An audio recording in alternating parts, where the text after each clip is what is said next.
I just want to talk a little bit about this walk. I was really happy this card went out. It really did wake up a lot of people, and we even had a couple of supervisors that got a little upset about what was on the card. Basically, what it talks about is how Enbridge is planning an expansion, the proposed supposed expansion. But anyway, I'm really worried about this. You know, I've already been worried about pipelines and the sand mines and the nutrient pollution. I want more beavers out there. I want more beavers. You know, they clean the water. They clean the the sediment in the dam. It kind of gets rid of the nitrates and the phosphates and the atrazine. I mean, what better way to clean the water than have our natural brothers working on it? You know, they're totally amazing. And you know what, I really want to be out there to do this walk. It was kind of something I thought about in order to raise awareness about what's going on and off tribal lands, on all our land, because I believe this is all sacred to us. You know, we weed off the land. I don't like to see sprays along the highway. I like to pick food along the highway instead. You know, cement, you know, picking up we can't change our wording, like, what the heck is a weed? Milkweed. That's food for me. I mean, that's one of the best foods I've ever known in my whole life. And this year, basically, the pipeline, if anything happens like it did in Kalamazoo, we're going to lose our fish, our frogs, our bugs in the water. We don't need to do this. Let's just like stand and be proud that we have the woods and we have the deer, and we don't need to be looking at sand mines. I mean, I went by a sand mine yesterday. 4 miles away, I could see a cloud of dust blowing off the top of this sand mine over by Oakdale, Wisconsin. And I went by my sister's place, and they decimated 20 acres of trees so they can do a mine expansion. And even our sacred ceremonial grounds at Wyville, Wisconsin, was not an accident. It was intentionally flooded with silt from a sand mine, intentionally flooded. And we haven't had a ceremony back there since, pretty much. That's pretty sad to see. When someplace like I grew up in this woods to go to these ceremonies. We haven't had any major ceremony since then out there. And, you know, so it sparked me. I wanted to actually start walking last fall. And I was told by some more friends that, hey, we'll stick with you. Let's do this together. So we decided to wait till June. So I'm going to actually start on the 8th, starting from Delavan, Wisconsin. It's the Illinois border. I'm going to walk all the way up to Superior. I want to talk to these people, you know, and say, hey, why do you want to put us in danger? Why do you want to make, you know, cause cancer? Why do you want to just have a possible way of making money when you could be actually using, you know, why take a 200-foot extra when you could learn all the foods that are in that 200 feet and feed thousands of people? There's natural foods out there that are so amazing. The medicines are so amazing. And for a few bucks, we're going to sit there and destroy that. We don't need that to happen. I really need, and I like the idea that we had Carl Whiting, Julie DeLaterre, our musicians, everybody here. This is our heart. This is what we feel. The drum is how we feel. It's all in the earth. This is how we walk. We got to keep that in our hearts. Some of these people that all they're worried about is a money pocketbook. That's not going to do any good. We lose all the rest of this stuff, and we're going to be losing a lot. So it's better that we all stick together, like Carl was saying. And you know, I'm pretty proud of this card. I'm glad we flushed out some of these bad guys. and they're like really freaked out. They're good, let them freak out. Because I'm gonna keep walking, I'm gonna keep telling people how bad these neighbors from Canada are. They're destroying the land up there. The sand mines are destroying communities in North Dakota all the way across the ocean. To stop this sand mine business so we can stop this and get some clean fuel. I mean, get a horse, why not? Let's see some horseback riders out there. I mean, and if we're too old like me, we'll get a cart and ride a cart, just do it. But we gotta stick together. Let's do this right. Let's get on some bicycles. Let's go get a bunch of people together and go for a ride. Why not? That's the best thing to do for life right here. It's the best thing for the earth. And that's why I want to stand up here for and speak up for the earth, to talk for the trees, to talk for the plants, to talk for the medicines, and to talk for the animals and the birds. And there's a whole good thing about the relationship. It's about love and brotherhood and sisterhood. And that's the cool thing. My son is going to be talking. Jon Greendeer. Come on, son. Okay.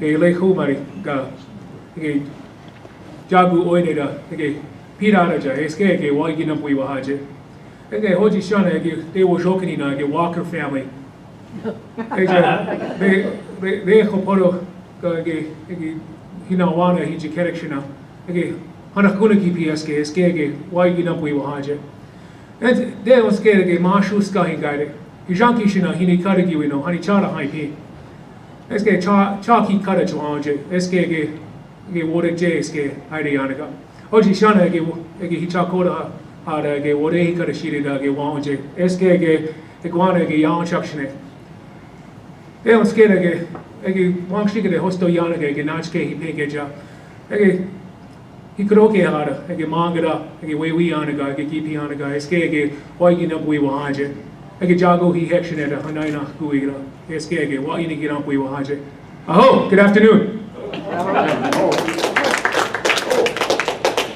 I've always been taught that if we can say anything in our language, that's what we should, that's what our creator hears.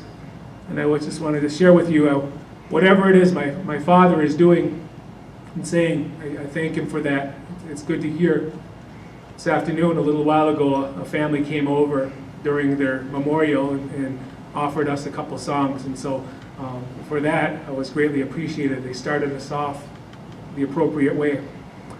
I also wanted to say thank you for you that we've gathered here with a good heart, and we're thinking about what the Ho-Chunk people call our grandmother, the earth, the one who takes care of us, and therefore we have to return that favor and take care of her as needed. So my name is Jon Greendeer. Mashu Skahi Gaide. White Feather is what they call me where we're from. We don't say that's our name, but it's what they call me. And it's the name many use to refer, gives us life. I'm a member of the Deer clan, just like my father, Bill. And as I was told, our family are workers. We're workers for workers. We don't have the privilege of saying no often, and we often put our things aside to help others, and that's why my father walks and he does what he does, and it's just something that we're not told. It's just something that's a part of our woshka, which means our way of life. So it's not something we were taught. It's something that is ingrained into our clan structure for thousands of years. We are fortunate today to be around some of the greatest advocates for our grandmother that we could gather. Those whose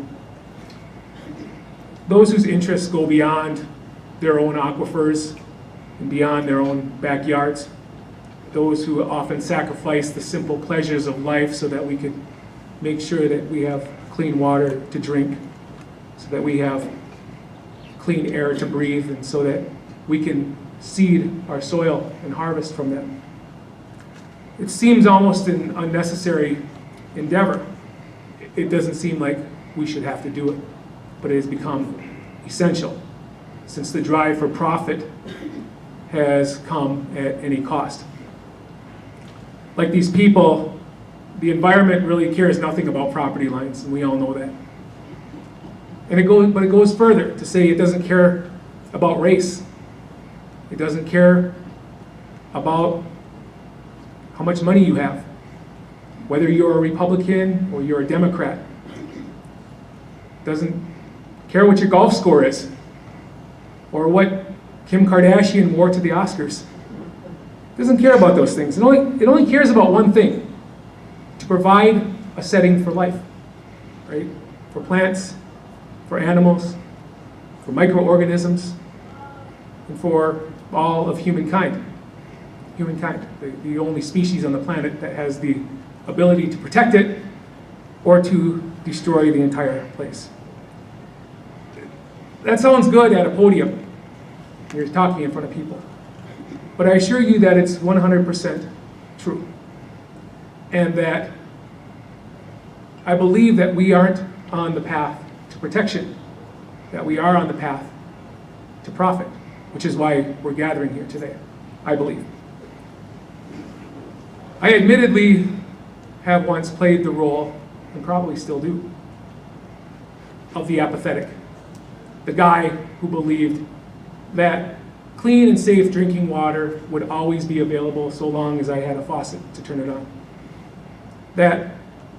And we're finding out that our water systems are failing, and it's getting close to home. So that's not true.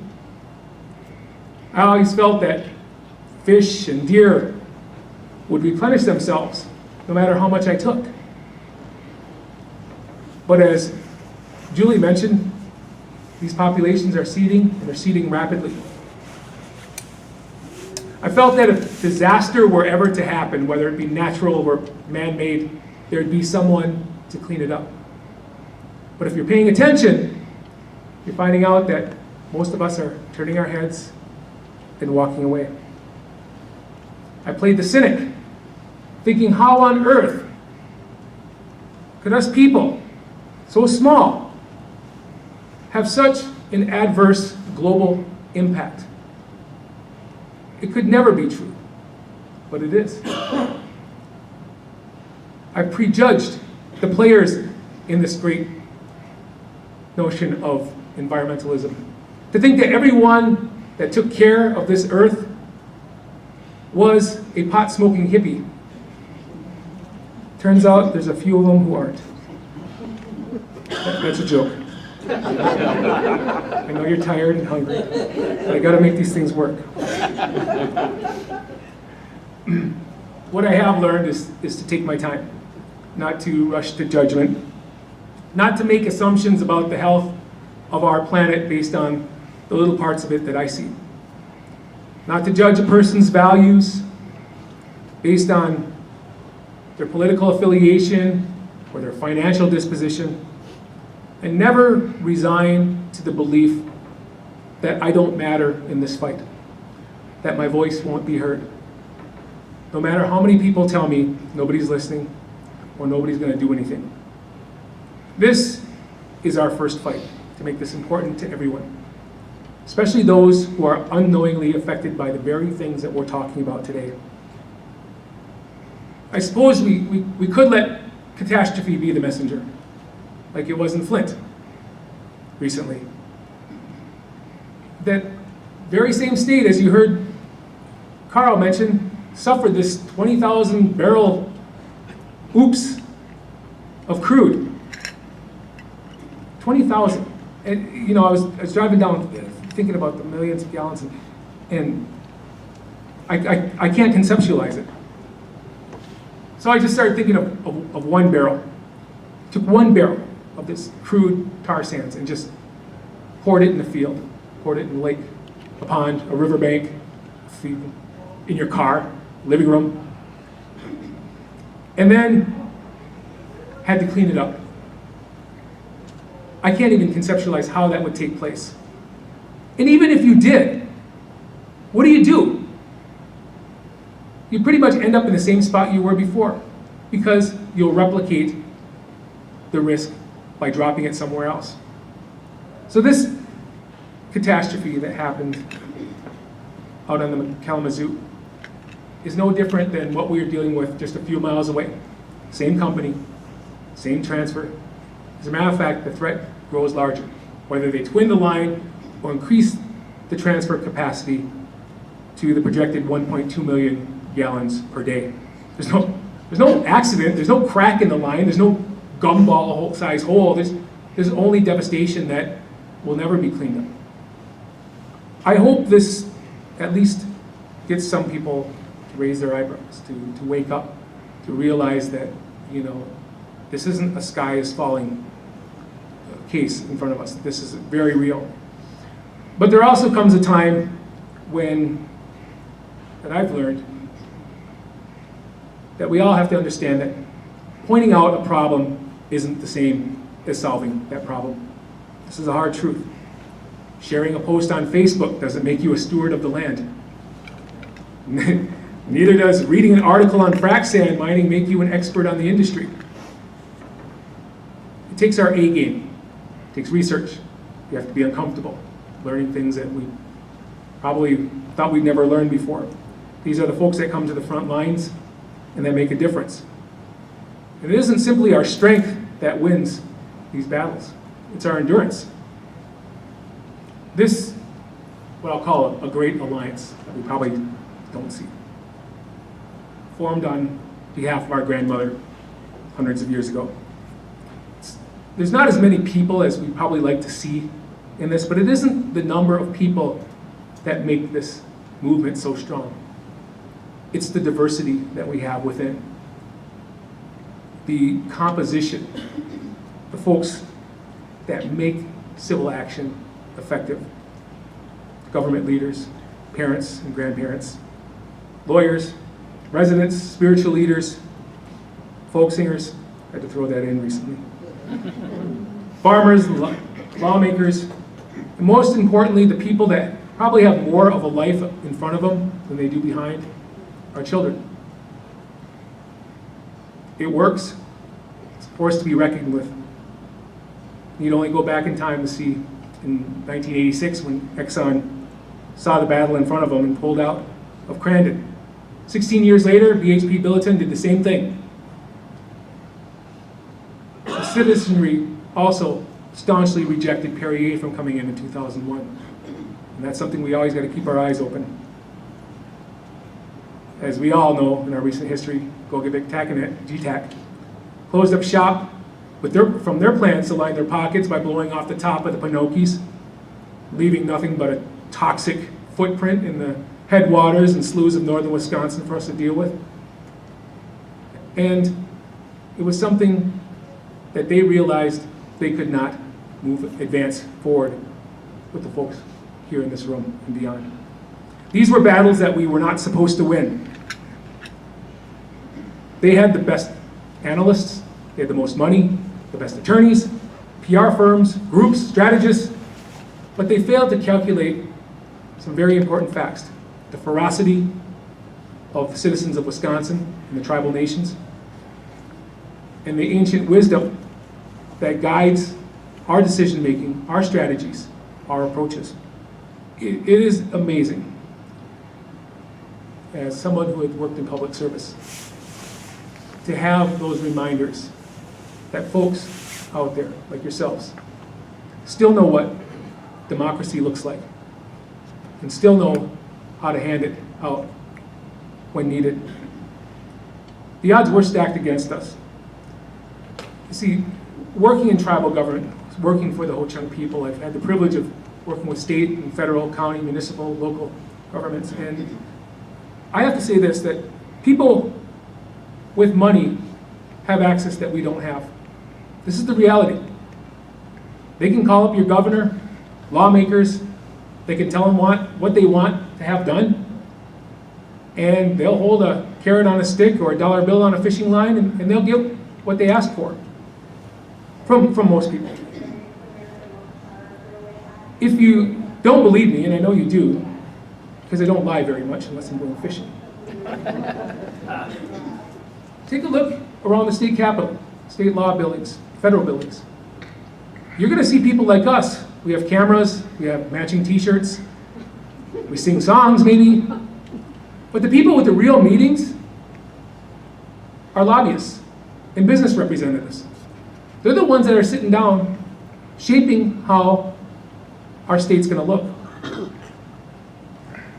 It doesn't make them bad, I don't believe. It doesn't make our government bad. But when public officials, people that have sworn to protect the people that voted them in, take active measures to mitigate your voice, to usurp your thoughts, and never give you the opportunity to express yourself on issues that affect you and your family and your home directly, that's where we have a problem. Those of us remember recently who were there were given 3 minutes to speak on legislation. Who all remembers that? 3 minutes in a hot, crowded forum room to try to do your best to protect the interests of your family. We watched as lawmakers packed up their bags and walked out of these buildings because the people weren't buying whatever it was they're selling. They went right back to the Madison offices with their predisposed vote to move forward.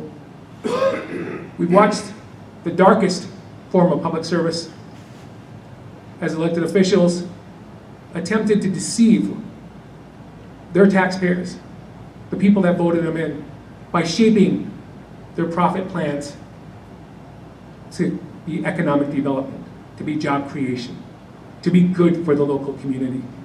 I know that public interest is often set off to the side.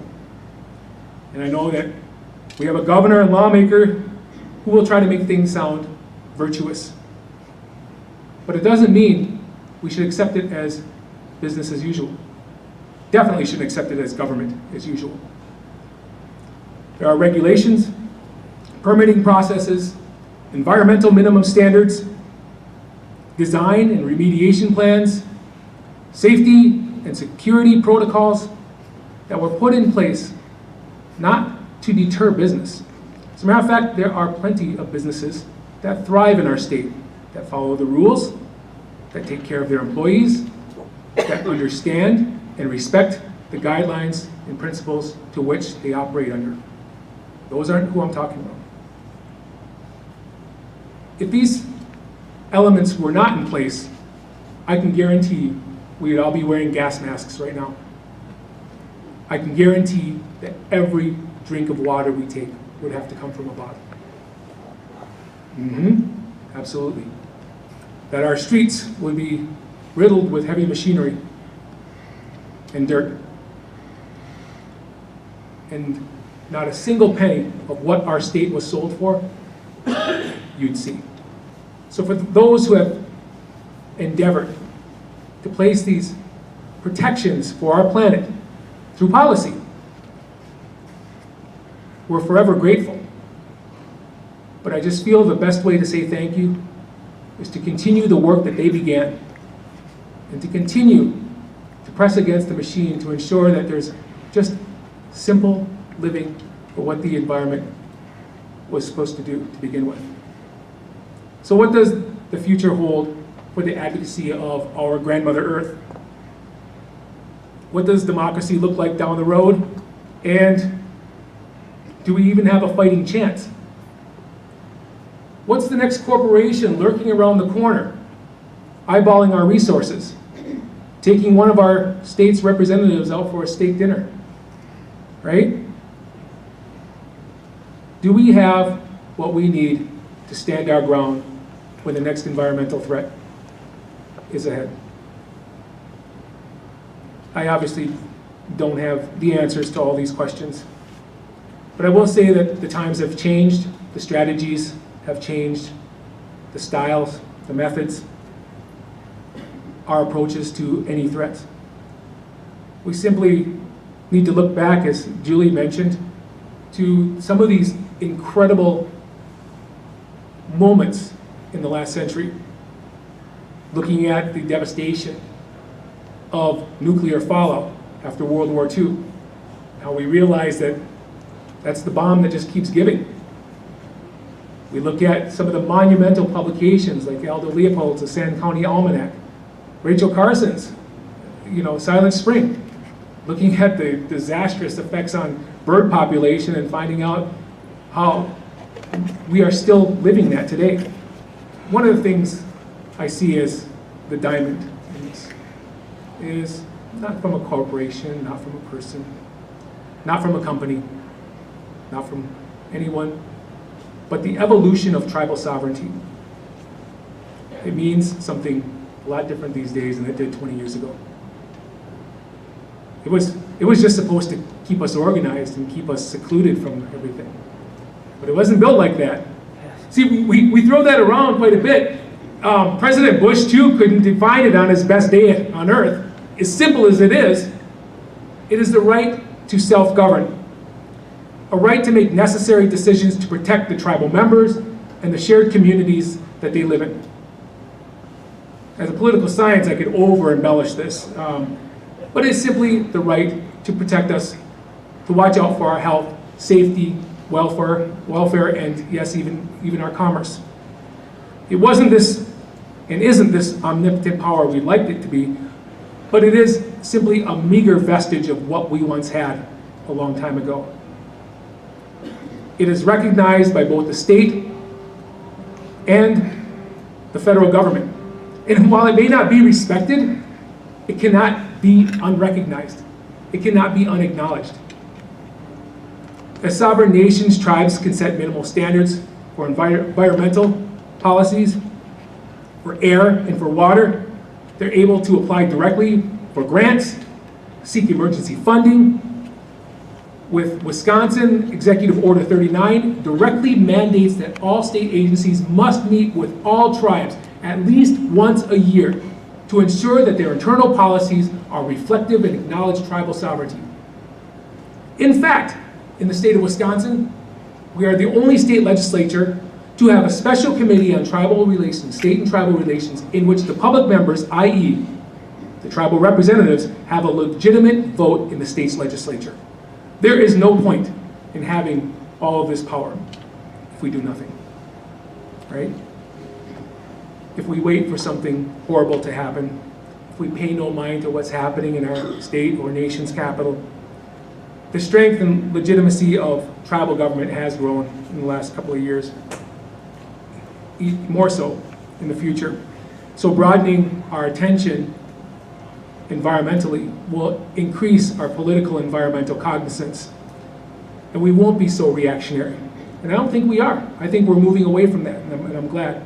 So arming tribal leaders with the resources and information will not only stop the environmental threat from happening, but it'll deter future environmental threats from coming to head as well.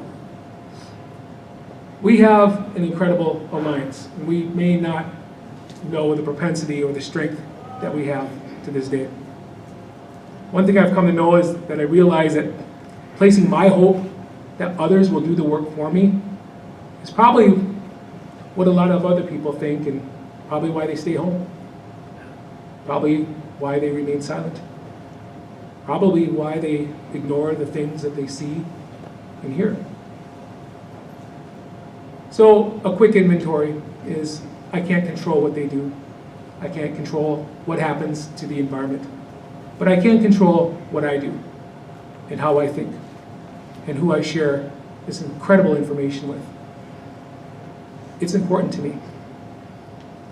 And if we tell our stories, it'll be important to them. And this is our first fight, to make it important for everyone. Call me an optimist,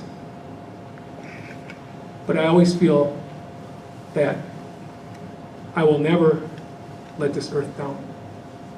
And with the people in this room and all the contributions you've made over the years, I don't think that's ever going to happen. Eske, hinachiwi, jagu oireda ge ipianaga, eske ge wa inikyo wiwa haje yaha.